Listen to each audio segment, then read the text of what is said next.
Oke, baik, selamat siang untuk kita semua. Terima kasih teman-teman sudah datang pada siang hari ini. Kita akan belajar akan firman Tuhan. Kita akan belajar secara khusus tentang kedatangan Yesus. Ya, kira-kira kalian percaya nggak bahwa Yesus akan datang? Percaya. Percaya. Oke, apa yang kalian ketahui tentang kedatangan Yesus? Nggak tahu. Nggak tahu. Kalau menurutnya gimana? Kurang tahu. Oke. Janji Yesus kepada kita sebelum kita mulai, mari kita tunduk kepala, kita berdoa. Kita berdoa.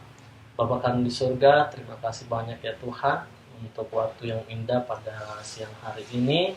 Kami mau belajar akan firman-Mu, biarlah Roh Kudus-Mu akan boleh menjadi bagian kami, sehingga ketika kami belajar, kami boleh mengerti dan kami boleh dapat mengaplikasikannya dalam kehidupan kami.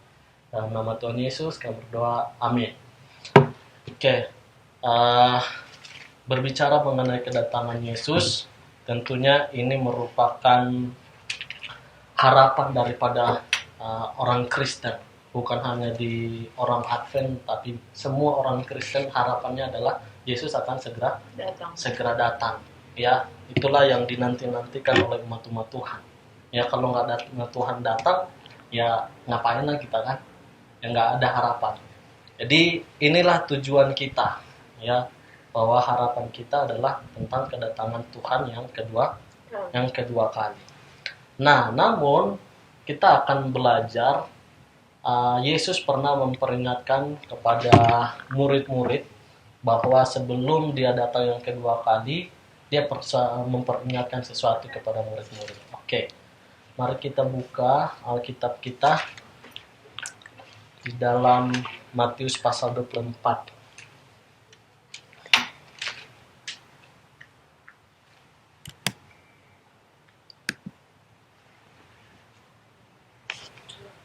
Matius pasal 24 ayat yang ketiga sampai yang kelima. Boleh dibacakan? Monica boleh baca? Kemulaan penderitaan. Ketika Yesus duduk di atas bukit Zaitun, datanglah murid-muridnya kepadanya untuk bercakap-cakap sendiri. Kata mereka, katakanlah kepada kami, bila manakah itu akan terjadi dan apakah tanda kedatanganmu dan tanda pindahan dunia? Kata Yesus kepada mereka, waspadalah supaya jangan ada orang yang disangkakan.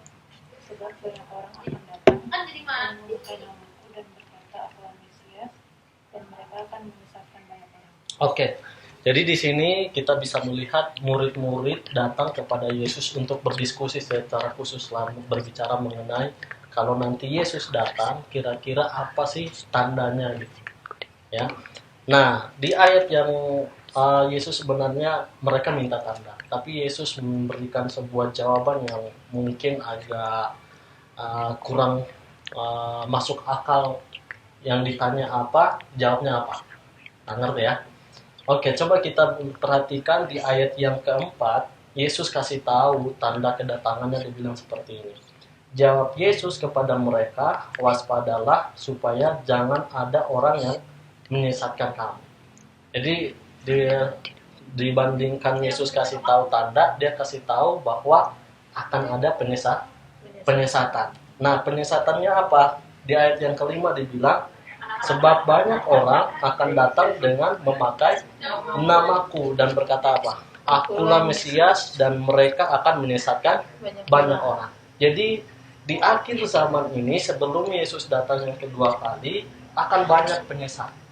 Dan terutama mereka akan menggunakan nama Yesus atau nama Mesias. Ya, dia akan gunakan itu untuk menyesatkan, dan disesatkan ini bukan hanya 1-2 orang, tapi berapa banyak? Banyak orang. Ya, coba perhatikan lagi di ayat 11. Di situ dibilang apa? Banyak nabi palsu akan muncul dan menyesatkan banyak orang. Ini tadi ada Mesias, sekarang pakai nabi. Tapi kalau kita baca lagi di ayat yang ke-24, coba baca. Ayat 24. Ayat yang ke-24, sebab Mesias-Mesias palsu dan nabi palsu akan muncul dan mereka akan mengadakan tanda-tanda yang dahsyat dan mujizat Sehingga sekiranya mungkin mereka menyesatkan orang-orang pilihan juga. Nah, dibilang di sini tadi Mesias muncul duluan, baru Nabi, tapi di ayat 24 dua-duanya gabung. Di mana Mesias dan Nabi-Nabi palsu ini bergabung dan mereka melakukan apa? Mujizat-mujizat. Mujizat-mujizat apa? Sama seperti pada waktu Yesus datang pada waktu pertama kali. Nah, apa yang dilakukan oleh Yesus pada waktu kedatangan pertama kali? Buat mujizat. Mujizatnya apa? Coba. Menyembuhkan orang sakit, yang buta bisa melihat, yang tuli bisa dengar, segala penyakit bisa disembuhkan. Bahkan orang mati pun bisa bangkit. Dan salah satu penipuannya nanti dia akan membangkitkan orang mati. Ya, ini penipuan yang akan dilakukan oleh setan, oleh penyesat ini nantinya. Ya, dia akan gunakan itu. Ya, untuk menyesatkan. Dan di sini bilang banyak orang akan disesatkan, bukan hanya banyak orang, tapi dibilang di sini mereka menyesatkan orang-orang pilihan juga. Siapa orang-orang pilihan? Ya ini kita, umat-umat tuh Tuhan yang mengaku pergi ke gereja, yang beribadah. Ya kalau mereka tidak perhatikan baik-baik, maka mereka pun akan disesatkan. Jadi tidak ada yang tidak mungkin. Kita mungkin udah setia, ya karena sudah setia saya nggak mungkin lah disesatkan. Enggak. Firman Tuhan bilang kalau kita nggak perhatikan baik-baik, kita pun akan ikut tersesat. Jadi sangat penting bagi kita untuk belajar yang namanya tentang kedatangan Tuhan. Oke. Nah, sekarang kita lihat penipuan daripada setan. Apa saja ya sewaktu sebelum Yesus datang yang kedua kali. Ayat 24 sampai ayat yang ke-27. Boleh dibacakan?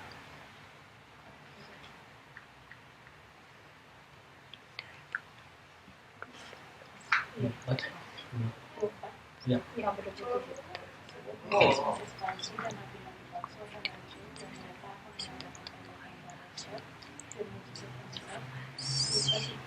Sekiranya mungkin mereka menyesatkan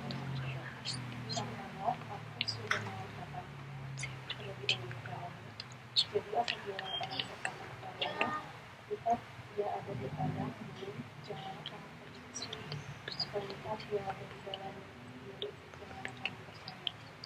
Sebab sama seperti kilat memancar dari sebelah timur dan melancarkan cahayanya sampai ke barat, demikian pula telah kedatangan Anak Manusia. Oke, kalau kita baca dari ayat 24 sampai ayat yang ke-27, ada 3 kurang lebih yang dicatat di sini tentang penipuan daripada setan mengenai kedatangan Yesus yang kedua kali. Yang pertama adalah penipuan tentang pribadi daripada Kristus yang palsu. Terus itu yang kedua kalau kita baca kan di ayat 24 tadi.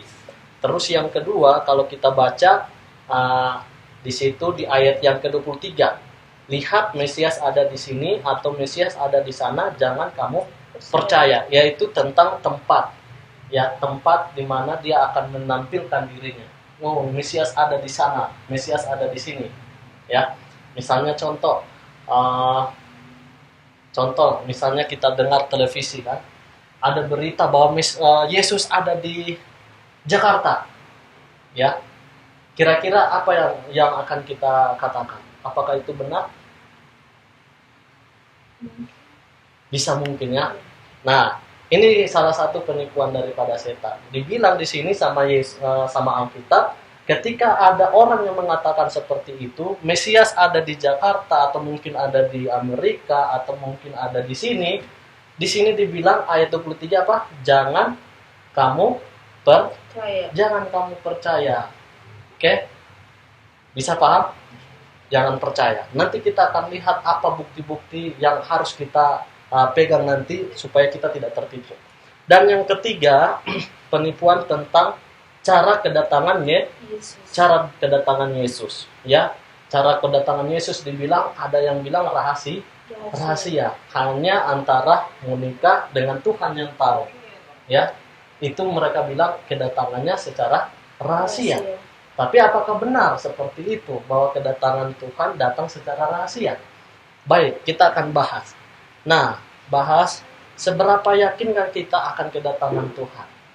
Ya, seberapa yakin kita akan kedatangan Tuhan? Saya secara pribadi sangat yakin bahwa Yesus akan datang. Tapi coba kita lihat janji Yesus di dalam Yohanes pasal 14 ayat yang pertama sampai ayat yang ketiga. Boleh Cecil baca?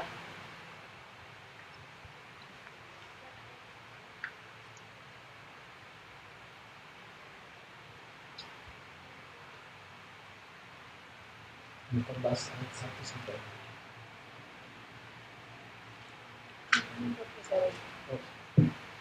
Janganlah gelisah hatimu, percayalah kepada Allah, percayalah juga kepadaku. Di rumah Bapakku banyak tempat tinggal, jika tidak demikian, tentu aku mengatakannya kepadamu, sebab aku pergi ke situ untuk menyediakan tempat bagimu.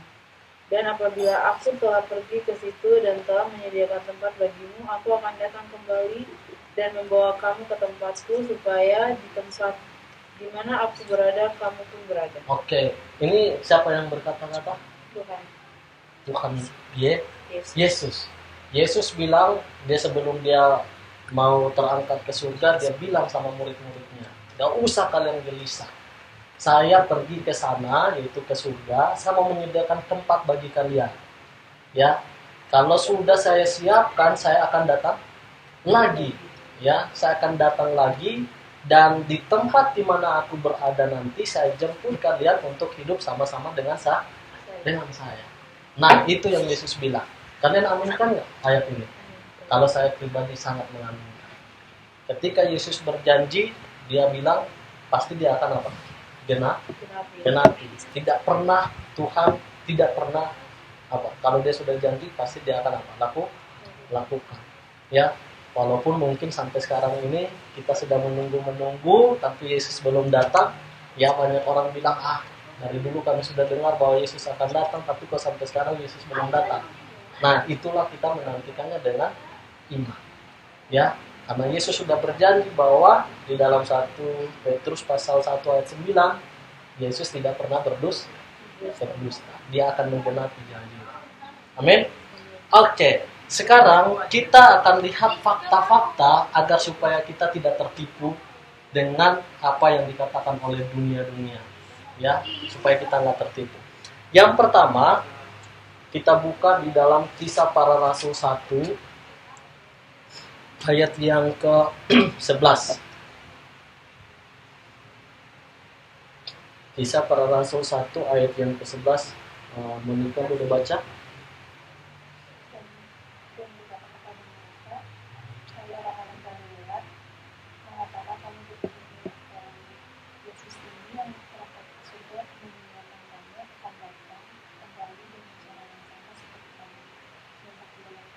Oke, jadi Yesus menegur orang-orang Galilea pada saat itu. Mereka sedang menyaksikan Yesus mau terangkat ke mana? Ke surga. Terus Yesus bilang apa? Hai orang-orang Galilea, mengapa kamu berdiri melihat ke langit?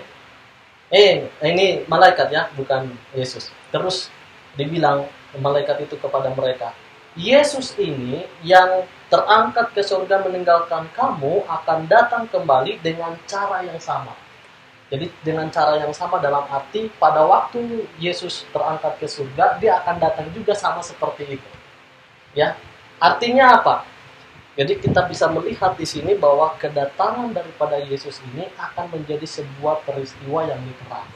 Artinya nyata, kedatangannya itu nyata, bukan datang secara rahasia seperti yang tadi dikatakan oleh ayat sebelumnya di Matius. Ya, dia datang di mana dia akan datang secara nyata. Kita akan melihat dia nyata. Oke? Nah, itu dia. Itu yang pertama. Jadi, fakta yang pertama bahwa Yesus akan datang secara nyata atau literal. Dia akan benar-benar datang. Yang kedua, kita buka Matius pasal 24 ayat 27.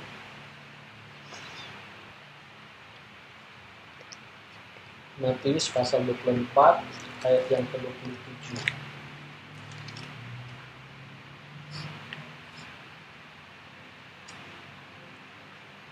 Oke, boleh saya baca? 24 ayat 27. sebab seperti kilat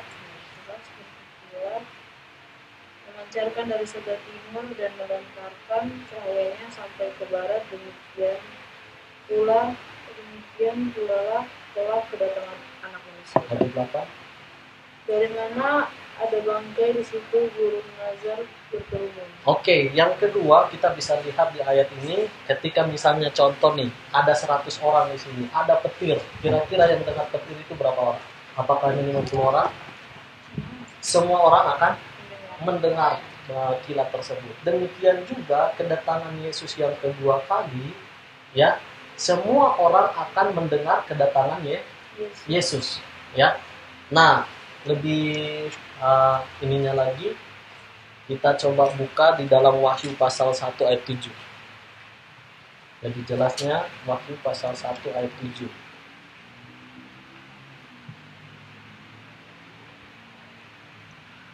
Oke, saya baca ya. Dia bilang seperti ini, lihatlah ia datang dengan awan-awan dan setiap mata akan melihat dia, juga mereka yang telah menikam dia, dan semua bangsa di bumi akan meratapi dia, ya amin. Jadi dikatakan pada waktu kedatangan Yesus yang kedua kali, semua mata akan melihat. Entah di bumi manapun dia, semua mata akan melihat Yesus datang. Dia datang di mana? Di awan-awan. Jadi salah satu kunci untuk supaya kita tidak tertipu, Yesus datang tidak akan lagi menginjak tanah atau bumi ini. Dia hanya berada di awan-awan. Oke? Dan di mana semua mata akan melihat. Bukan hanya orang di Amerika saja melihat. Bukan hanya kita orang Indonesia saja bisa melihat. Tapi dimanapun orang berada, semua mata akan melihat. Jadi kunci yang kedua agar kita tidak tertipu adalah apa?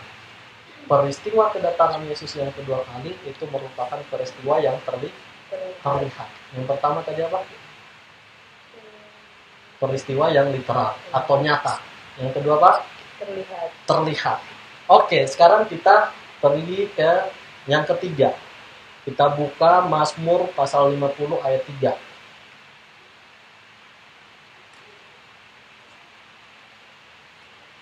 Mazmur 50 ayat 3. Boleh membaca?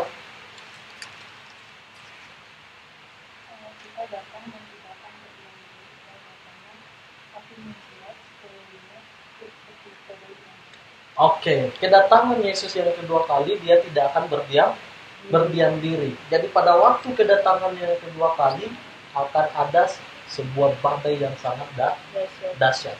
Ya, badai yang dahsyat.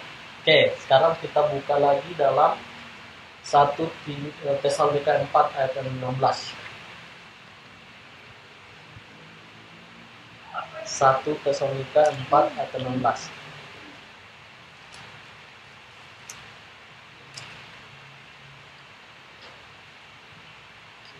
Saya baca ya. Dibilang di sana, sebab pada waktu tanda diberi, yaitu pada waktu penghulu malaikat berseru dan sangkakala Allah berbunyi, maka Tuhan sendiri akan turun dari surga dan mereka yang mati dalam Kristus akan lebih dahulu bangkit. Dibilang pada waktu malaikat berseru dan sangkakala Allah berbunyi. Jadi pada waktu Yesus datang yang kedua kali, dia tidak akan datang diam-diam, tidak. Dia akan datang dengan para malaikat-malaikatnya, di mana para malaikatnya ini masing-masing memegang apa? Sangkakala. Apa itu sangkakala? Kayak trompet. Ya, kalau ada bunyi trompet, apakah itu bisa hanya diketahui oleh seseorang? Tidak. Semua orang apa? Bisa mendengar. Jadi supaya kita tidak tertipu, peristiwa kedatangan Tuhan yang kedua kali akan terdengar oleh semua orang. Coba bayangkan, ya, kata Alkitab, jumlah malaikat di surga itu ada berapa? Berlaksa-laksa. Artinya nggak bisa dihitung. Bayangkan satu malaikat pegang satu trompet, ya, bunyinya bagaimana? Di sini aja pegang bunyi trompet 2 aja udah gemuruhnya luar biasa, ya enggak? Apalagi ini berlaksa-laksa. Jadi peristiwa kedatangan Yesus yang kedua kali ini, dia bukan datang secara diam-diam, tidak. Tapi dia akan datang dengan seluruh malaikatnya, dan pastinya penuh dengan kemuliaan. Oke, itu yang ketiga. Jadi yang pertama tadi apa? Peristiwa yang nyata atau literal. Yang kedua, peristiwa yang terlihat. Semua mata akan melihat. Yang ketiga, peristiwa yang terdengar. Oke, sabar ya. Sama-sama belajar kita. Oke, sekarang kita pergi ke peristiwa yang keempat. Wahyu pasal 16. Wahyu pasal 16 ayat yang ke-15. Oke. Wahyu pasal 16 ayat yang ke-15. Oke, saya baca. Lihatlah, aku datang seperti pencuri, berbahagialah dia yang berjaga-jaga dan memperhatikan pakaiannya, supaya ia jangan berjalan dengan telanjang dan jangan kelihatan kemaluannya. Nah, tapi di sini dibilang Yesus datang seperti pencuri. Apa maksud dengan pencuri di sini?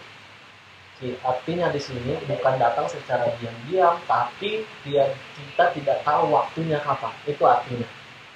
Kapan yang kita tidak tahu. Ya, kalau kita baca di dalam Matius kapan Yesus datang, bahkan anak manusia pun tidak tahu. Ya, jadi kita nggak tahu waktunya, makanya dibilang datang seperti pencuri. Kalau ada orang yang tahu waktunya kapan Yesus akan datang, pasti orang akan apa? Melakukan persiapan. Tapi karena nggak tahu waktunya, Yesus bilang apa? Harus berjaga sedia setiap waktu.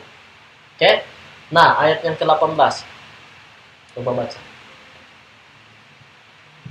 Maka memancarlah kilat dan menderulah bumi biru, dan terjadilah gempa bumi yang dahsyat seperti belum pernah terjadi sejak manusia ada di atas bumi.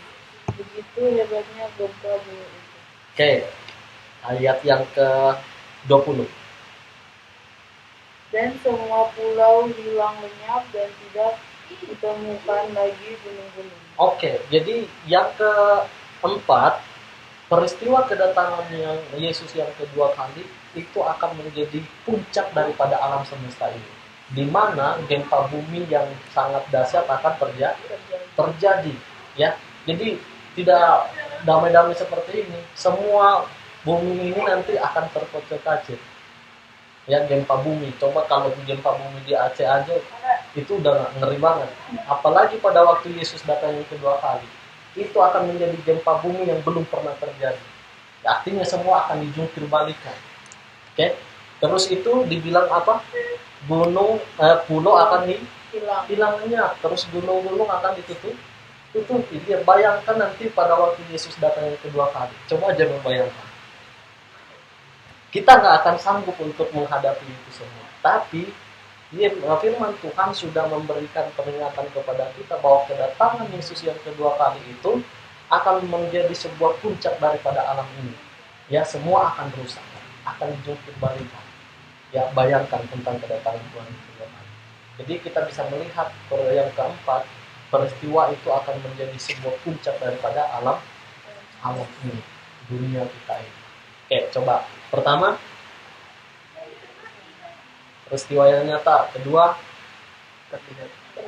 ketiga, terdengar. Keempat, puncak dari alam.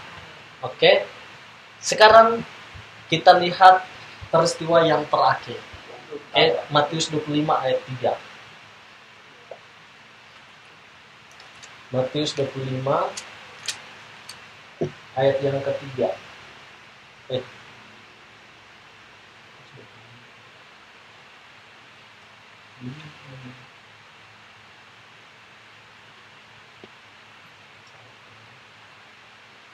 25 ayat 33. Ayat 31.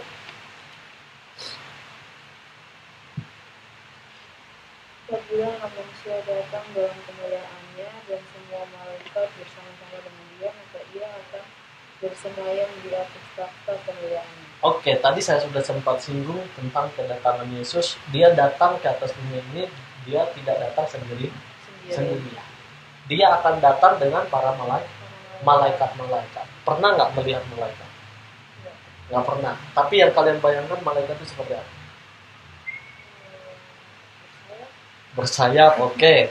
Apa lagi? Pakai pakaian putih. Pakaian putih, oke. Apa lagi? Moni? Bercahaya, ini dia yang ditunggu-tunggu. Ya, coba pernah nggak dengar Yesus waktu bangkit? Oh iya, bangkit itu Ah. malaikat di dalam. Bersinar-sinar kan, bercahaya kan? Itu baru satu malaikat. Coba membayangkan berlaksa-laksa malaikat. Berbiasa nggak nanti kemuliaan? Nah, jadi artinya peristiwa kedatangan Yesus yang kedua kali akan menjadi sebuah peristiwa yang sangat mulia. Ya, yang tidak kita pernah bayangkan. Itu peristiwa itu akan menjadi sebuah peristiwa yang luar biasa, penuh dengan kemuliaan. Bayangkan aja satu Yesus sendiri aja itu udah penuh dengan kemuliaan. Tambah lagi dengan malaikat-malaikat. Itu cahayanya udah sangat luar biasa. Makanya pada waktu Yesus datang yang kedua kali, ada orang yang apa? Yang nggak bisa tahan, ya kan? Karena saking terangnya, mereka lebih memilih untuk apa? Nah, kita akan bahas ini. Ya, jadi yang kelima, peristiwa Yesus yang kedua kali akan menjadi sebuah peristiwa yang mulia. Oke, kita coba ulangi lagi. Pertama apa? Yang nyata. Kedua, terlihat. Ketiga, terdengar. Keempat, alam. Yang kelima, itu yang terjadi pada waktu Yesus datang yang kedua kali. Nah, sekarang pada waktu Yesus datang yang kedua kali, apa yang terjadi sama orang-orang yang jahat? Ya kan? Kan Yesus sudah datang. Yang terjadi sama mereka apa? Oke, kita buka 2 Tesalonika pasal 1.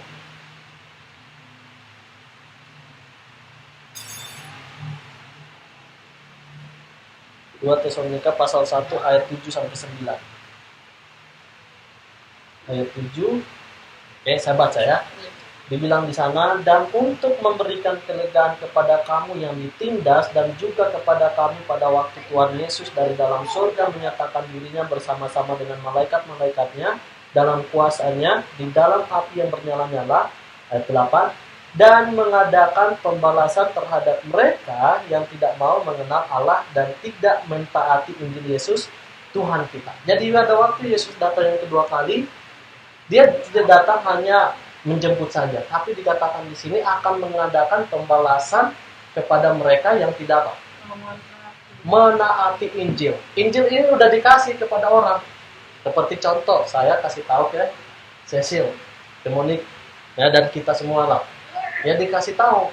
Tapi ada yang menerima, ada yang tidak. Yang tidak menerima, mereka akan apa? Dihukum. Mereka akan menerima pembalasan daripada Tuhan. Oke, tapi bukannya kayaknya Tuhan terlalu jahat deh kalau seperti itu.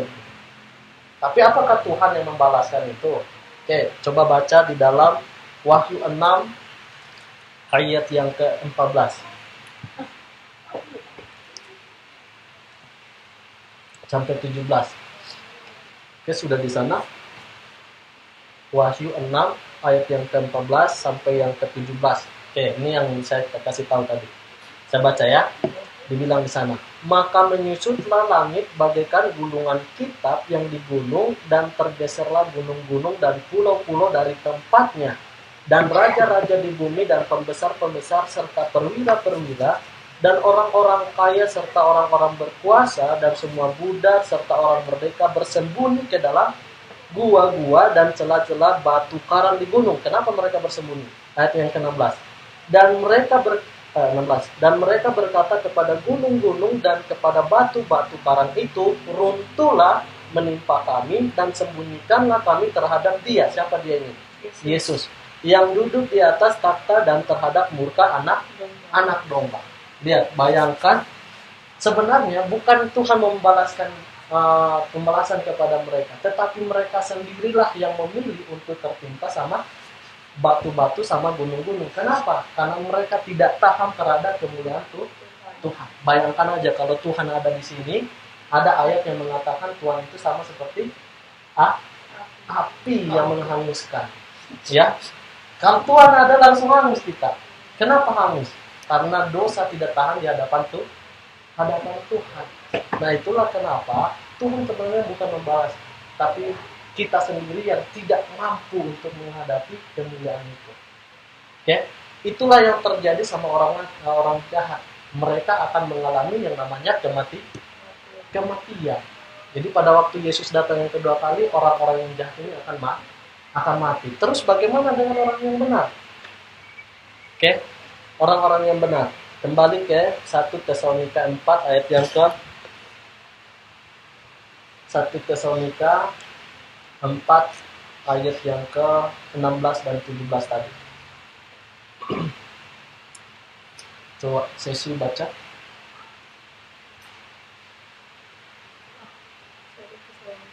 4 ayat yang ke 16-17. Sebab pada waktu tanda diberi, yaitu pada waktu 10 malaikat berseru dan sangkakala Allah berbunyi, maka Tuhan sendiri akan turun dari surga, dan mereka yang mati dalam Kristus akan lebih dahulu bangkit. Ya, Sesudah itu kita yang hidup, yang masih tinggal, akan diangkat bersama dengan mereka dalam awan menyusun Tuhan di angkasa. Demikianlah kita akan selama-lamanya bersama-sama dengan Tuhan. Oke, jadi dibilang sama Alkitab pada waktu Yesus datang yang kedua kali, orang yang benar mereka akan, yang masih hidup mereka akan apa? Mereka akan diangkat, terus mereka yang mati dibangkitkan. Itu yang terjadi. Ya, jadi pada waktu yang Yesus datang yang kedua kali, orang yang benar ini mereka akan diangkat ke awan-awan. Setelah itu mereka akan diubahkan. Kalau kita baca dalam 1 Korintus 15 ayat 52 sampai 53. Ayat 55, di mana ya tubuh kita yang cacat ini akan diubahkan. Tapi perlu diingat di sini bahwa yang diubahkan bukanlah karakter. Karakter itu diubahkan mulai dari sekarang, ya. Jadi yang diubahkan adalah tubuh kita yang cacat. Misalnya tangan kita nggak ada, ya itu akan diubahkan menjadi ada. Atau mungkin ada bekas-bekas luka, pokoknya inti yang cacat-cacat. Tapi bukan berarti muka kita juga berubah, ya, enggak. Ya, yang cacat doang. Kalau misalnya matanya buta, ya dikasih lihat. Oke? Nah, itu yang terjadi pada waktu Yesus datang yang kedua kali. Jadi, seberapa percayakah kita akan penantian kedatangan Yesus yang kedua kali? Jadi kita bisa melihat, ya, kesimpulan yang bisa saya sampaikan di sini bahwa kedatangan Yesus yang kedua kali, dia akan datang, semua kedatangannya akan menjadi sebuah peristiwa yang nyata, dan semua orang akan melihat, semua orang akan mendengar, dan apa? Alam ini akan puncak daripada alam ini, terus peristiwa itu akan menjadi sebuah peristiwa yang mulia. Dan yang terjadi pada orang-orang yang jahat, mereka akan mati, dan kepada orang yang benar mereka akan dibangkitkan, dan yang masih hidup mereka akan diangkat terus diubah. Nah, pertanyaannya sekarang bagi kita adalah seberapa percayakah kita akan kedatangan Yesus yang kedua kali? Saya akan mau kasih ilustrasi sebelum kita tutup. Ilustrasinya seperti ini. Ada dua orang satu pasangan yang baru saja menikah. Mereka saling mengasihi satu sama lain. Tapi karena suaminya ini bekerja di seorang pelaut, jadi harus pergi. Biasanya 3 bulan sekali baru pulang. Nah, habis mereka menikah, suaminya ini pergi. Dan mereka sering mengirimkan SMS. Ya, sayang, saya merindukan engkau.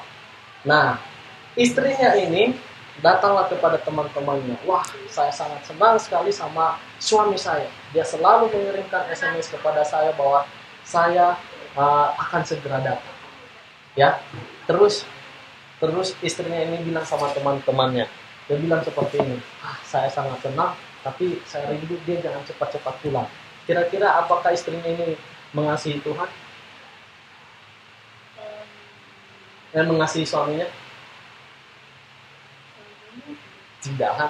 Dia bilang dia sangat senang, tapi ternyata dia bilang janganlah suami saya cepat-cepat datang. Nah, itu juga yang terjadi kepada kita orang-orang Kristen saat ini. Kita bilang Tuhan segera datang, Tuhan sudah segera datang. Tapi yang terjadi kita malah senang. Tunggu dulu Tuhan, saya persiapkan dulu Mungkin misalnya tunggu saya nikah dulu, tunggu saya sudah sukses, baru saya mempersiapkan diri saya untuk kedatangan Tuhan yang kedua kali. Apakah kita seperti itu? Kita hanya bisa menjawab dalam hati kita. Tapi pertanyaannya, bagi kita, seberapa percayakah saya bahwa Yesus akan datang segera? Saya secara pribadi bahwa Tuhan akan segera datang. Untuk itu mari kita mempersiapkan diri kita untuk kedatangannya yang mulia itu. Demikianlah pelajaran kita pada siang hari ini. Kita akan tutup dalam doa. Kita berdoa. Bapa kami surga, terima kasih karena Tuhan sudah menuntun pembelajaran Alkitab kami pada siang hari ini. Kiranya Tuhan berkati supaya pelajaran ini boleh kami tanamkan dalam hati kami dan kami praktekkan dalam kehidupan kami. Pujilah hati kami ya Tuhan untuk terus mempercayai Engkau, dan kami percaya bahwa Engkau akan datang segera. Berkati juga Monica dan Cecil, kami semua. Biarlah Tuhan berkati dalam setiap pergumulan kami, dan hari Senin, hari Minggu sampai hari Rabu kami akan mengikuti ujian. Tuhan berikan hikmat akal budi daripada. Dalam nama Tuhan Yesus kami berdoa. Amin. Terima kasih.